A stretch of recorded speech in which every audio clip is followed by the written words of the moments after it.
Attends, tu veux dire quoi par là? Qu'on est des paresseux? Non, qu'il y a un chômage intentionnel. Eh, Il y a attends, non, beaucoup de j'arrive. personnes. Non, mais si.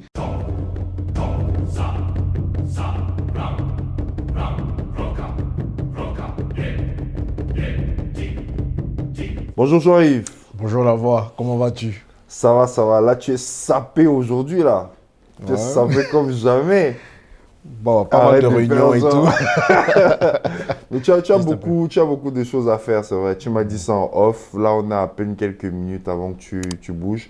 Justement, je voulais te poser des questions par rapport à ça, parce qu'on a reçu pas mal de commentaires dessus. Quelles sont les difficultés? Quelle est la plus grosse difficulté que tu as rencontrée depuis l'affaire des voitures? Quel est le problème que tu rencontres le plus? Où depuis que ça? tu es Dans rentré? les affaires en Dans général les ou ici affaires en en Afrique? général, même dans ton business de véhicule, dans les affaires en général en Afrique. En Afrique.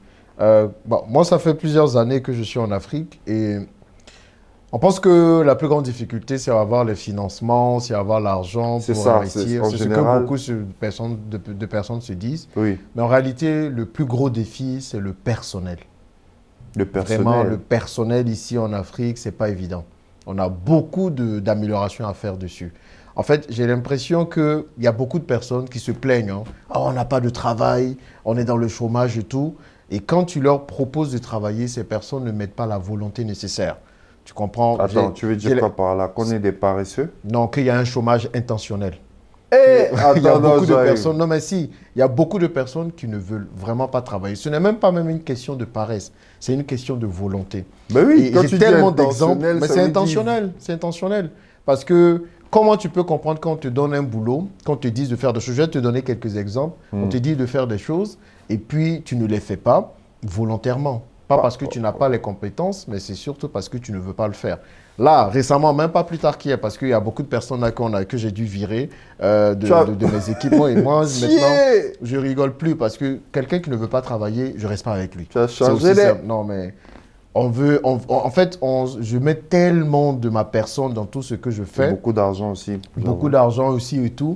Donc, je me dis, il faut que les choses soient bien faites.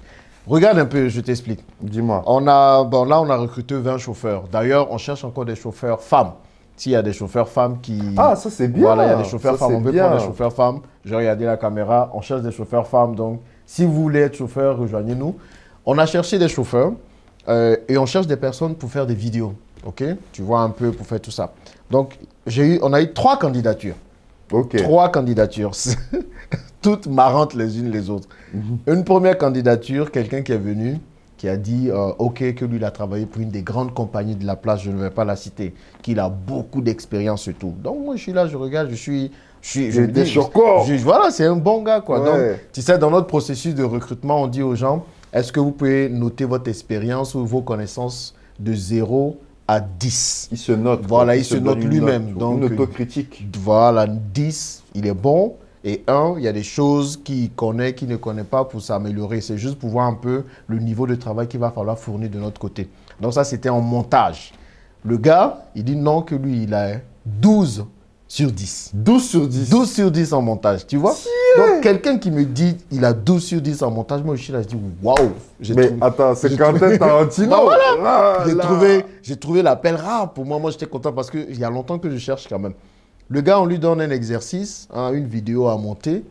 Il va, déjà, il prend beaucoup de temps pour monter la vidéo. Il revient, mais laisse tomber. Même moi, je sais faire du montage. Non, mais je t'assure, même moi, je sais faire du montage. C'est gâté. Donc, c'est qu'il y a une surenchère qui se fait suite au niveau du recrutement. Ce n'est pas évident. Comme cette autre personne qui vient, qui dit non, on pose forcément des questions. Ben, avec qui tu travaillais avant, combien tu gagnais en salaire, combien tu veux gagner. Le mec, il dit il travaille avec une très grande compagnie qui il gagnait 350 000 francs CFA par mois. Donc, il veut 500 000 francs CFA par mois de salaire. Je dis, OK, il n'y a pas de souci, qu'est-ce que tu peux faire et tout. Est-ce que tu peux donner le numéro de téléphone de ton actuel employeur pour qu'on l'appelle? Ah, finalement, c'est-à-dire qu'en réalité, j'ai fini avec eux, j'étais stagiaire là-bas, tu vois. Donc, mensonge. Ouais, c'est un juste, mensonge. les gens vont se dire, il faut qu'ils disent ça pour qu'on les prenne. Mais moi, je dis, Ouvrir la il porte. faut garder la sincérité, tu vois, il faut être honnête.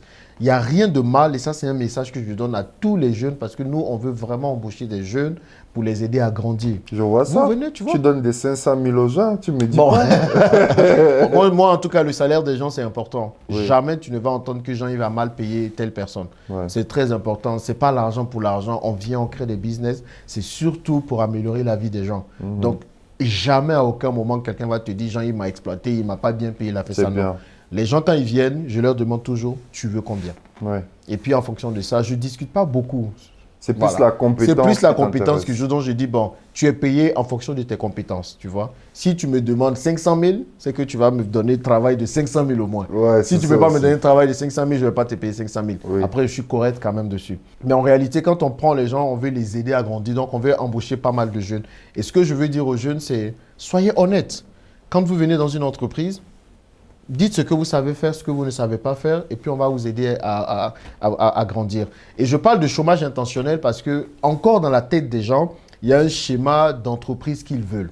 Les gens, quand ils viennent ici, on est encore une start-up, tu vois, on est en train de tout mettre en place et tout. Quand ils viennent, qu'ils voient ça, et ils veulent tous travailler dans une grande entreprise. Tu vois, dans une grande entreprise. Pourtant, dans ces grandes entreprises-là, on les maltraite. C'est On ça. ne les paye pas bien. C'est Tu vrai. vois, on les fatigue. Ils peuvent C'est se vrai. faire virer du jour au lendemain. Ils n'ont pas de projection, de vision. Mais tout le monde veut travailler dans une grosse entreprise. Déjà J'ai fait une fait. interview comme ça, un entretien avec quelqu'un. C'était trop marrant parce que j'ai parlé avec la personne. Moi, j'ai dit, OK, tu veux faire quoi? Quel est le type d'entreprise dans laquelle tu te vois? Il dit, oui, moi, je me vois dans une grande entreprise parce que voilà, c'est ça qui est reconnu. Quand je dis que je travaille pour une grande entreprise, mes amis, mes parents me respectent littéralement, hein. Oui. Donc, les gens ne savent pas que la courbe de projet D'évolution. d'évolution dans une grande entreprise est beaucoup plus lente que dans une start-up. Moi, quand les gens viennent ici, je dis, écoutez, on est en train de tout construire. Tu vois, donc vous faites avec nous et forcément, plus on gagne, plus vous allez gagner. Exactement. Comprenez? Et ça, les gens ne comprennent pas. Et c'est dur. Maintenant, je ne parle même pas des compétences aussi parce que les gens n'ont pas les bonnes compétences. Mais ça encore, on peut les former dessus. Donc, ce qui fait que je suis obligé de faire venir des gens de l'Europe pour travailler avec eux. Ça coûte plus cher, mais c'est plus intéressant. Bon, ça nous fait aller très vite, tu vois. Mais moi, je voulais revenir sur un truc que tu as dit. Tu as dit que tu voulais recruter des chauffeurs femmes. Pourquoi? Est-ce qu'elles sont plus entreprenantes que les hommes ici? Quel est ton ressenti par rapport à ça? Pourquoi les chauffeurs femmes? Bon, les chauffeurs femmes, déjà pour donner un peu la chance à tout le monde, c'est ça, parce que quand on dit chauffeurs, souvent ce sont les hommes qui viennent tout de suite alors qu'il y a des femmes qui peuvent aussi conduire. Mais moi, je pense qu'ici en Afrique, les femmes sont beaucoup plus entreprenantes que les hommes. Quand on voit nos mamans, par exemple, C'est vrai. c'est elles qui se lèvent à 4 h du matin, qui vont au marché, qui vendent à l'étal et tout. Bon, on les voit beaucoup plus dans ce genre d'activité-là. Mais pourtant, une femme peut être chauffeur et je me dis qu'elle prendra mieux soin de la voiture. Elle sentira vrai. bon. Ah, Bon, c'est vrai. En voilà. termes Parce qu'il d'entretien. voilà, en termes d'entretien, ça va être différent. Ouais. Et en termes de gestion même comment je peux le dire, du véhicule, gestion de la relation clientèle, je pense que les femmes sont plus aptes à le faire. Après, il y a quelques caissières là. C'est pas trop ça. Voilà. Il y a quelques caissières de supermarché ou bien des gens dans l'administration c'est là, qui nous problématique. montrent le contraire. C'est problématique. Mais on se dit que voilà, on veut donner la chance à tout le monde. Donc, que des femmes, si elles sont intéressées par ce métier, par ce poste qu'elles nous disent, on a encore des véhicules qui arrivent là. Donc, voilà, on a besoin de beaucoup de chauffeurs. En tout cas, c'est un appel lancé à toutes les femmes qui vont voir cette vidéo. Si vous êtes chauffeur, vous pouvez contacter Jean-Yves. Ou contactez Franchement, juste recrutement@l'investisseurafricain.com. Voilà, postulez à recrutement@l'investisseurafricain.com et puis un membre de l'équipe va regarder votre candidature. En tout cas, merci à toi. Merci et puis j'espère que les gens vont se mettre au travail pour qu'on puisse avancer. Vive le chômage. Intentionnel. Non. Allez, merci à toi, au revoir. Merci.